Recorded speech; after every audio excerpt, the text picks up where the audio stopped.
हाँ, तो जैसा पूर्व वक्ताओं ने बताया है, मैं एक्चुअली इस चेंज को काफ़ी इम्पोर्टेंट चेंज मान रहा हूँ। अभी 1 महीने के अंदर जो हुआ है, हमें याद होना चाहिए कि कुछ महीने पहले हम जो चर्चा कर रहे थे तो वो हिंदुस्तान पाकिस्तान वॉर की बात हो रही थी। उस वॉर में हमें लगा कि हमारे साथ तो कोई खड़ा नहीं है। हमने कोशिश भी की, बहुत जगह हमने डेलीगेशंस भेजे, लेकिन कोई ख़ास नतीजा नहीं हुआ। लेकिन इसी बीच में पिछले 1-2 महीने में बहुत सारी घटनाएं हो गई हैं। कुछ चीज़ों को हम ज़्यादा ध्यान नहीं दे पा रहे हैं, लेकिन काफ़ी इम्पोर्टेंट घटनाएं, जैसे अमेरिका ने ईरान पे हमला किया या इज़राइल ने ईरान पे हमला किया, ये सारी चीज़ें काफ़ी इम्पोर्टेंट चीज़ इसलिए मायने रखती हैं कि जो ये संगठन है एससीओ का, एक तो थोड़ा सा एक्चुअली अंतर करने की बात होती है। एक संगठन जो ग्लोबल साउथ की कंट्रीज़ का है उसको हम ब्रिक्स बोलते हैं। ब्रिक्स में भी आज 10 कंट्रीज़ हैं और 10 पार्टनर कंट्रीज़ हैं।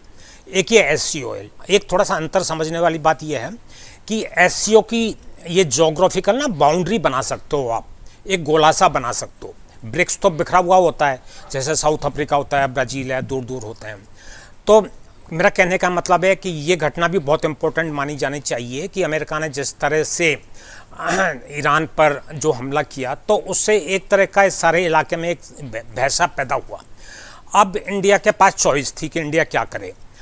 इंडिया, ये एक बात थोड़ी सी तय हो रही है अब धीरे धीरे से कि इलाके की जितनी भी कंट्रीज़ हैं उसमें 4 सेंट्रल एशियन कंट्रीज़ हैं, चाइना, रसिया है, बेलारूस है, ईरान है और पाकिस्तान है। तो यहाँ एक डर का सा माहौल है। तो वो डर के माहौल के कारण उनमें आपस में थोड़ी नज़दीकी आने वाली बात है। अब इंडिया क्या करे, या तो ये करे इग्नोर करे इस बात को, लेकिन बीच में एक और घटना हो गई कि ट्रंप साहब आ गए बीच में, उन्होंने 50% कर दिया। तो अब मेरा कहने का मतलब है कि ये एक बहुत बड़ा सा चेंज पिछले 1 महीने में हमें इंडिया की पॉलिसी को देखने को मिल रहा है। इंडिया ने फिर लगता है कि 15-20 साल जो हमारी पॉलिसी चल रही थी उसमें एक बड़ा बदलाव कर दिया है।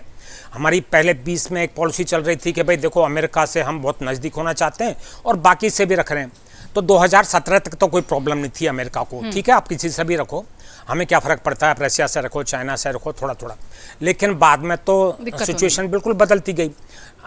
बदलाव में मेन चीज़ तो जो यूक्रेन का वॉर आ गया बीच में।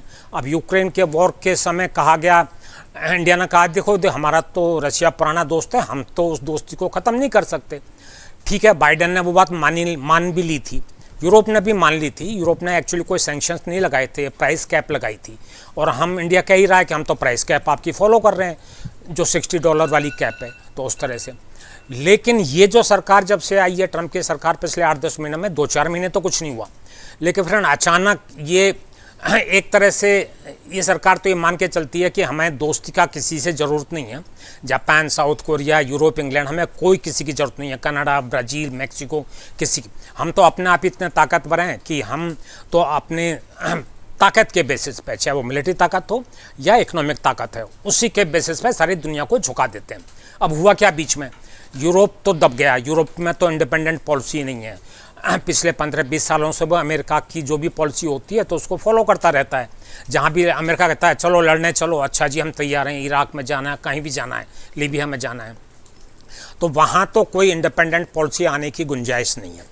कनाडा बहुत बुरी तरह से दबाया, मैक्सिको दबाने की कोशिश की, पर ख़ास जो उसके टारगेट बने, अब जापान और साउथ कोरिया भी दबे से हुए हैं। हालांकि ये स्थिति जापान और साउथ कोरिया में ज़्यादा दिन नहीं चलेगी, क्योंकि उनको भी लगेगा कि भाई हमें क्या फ़ायदा मिल रहा है, हमें चाइना के अगेंस्ट आप खड़ा कर रहे हो तो क्या है, तो वहाँ भी बदलाव हो सकते हैं। लेकिन मोटे मोटे तौर पर जो ब्राज़ील, साउथ अफ्रीका और इंडिया, तो इन तीनों ये टारगेट हो गए हैं अब, क्योंकि ये ब्रिक्स के मेंबर हैं।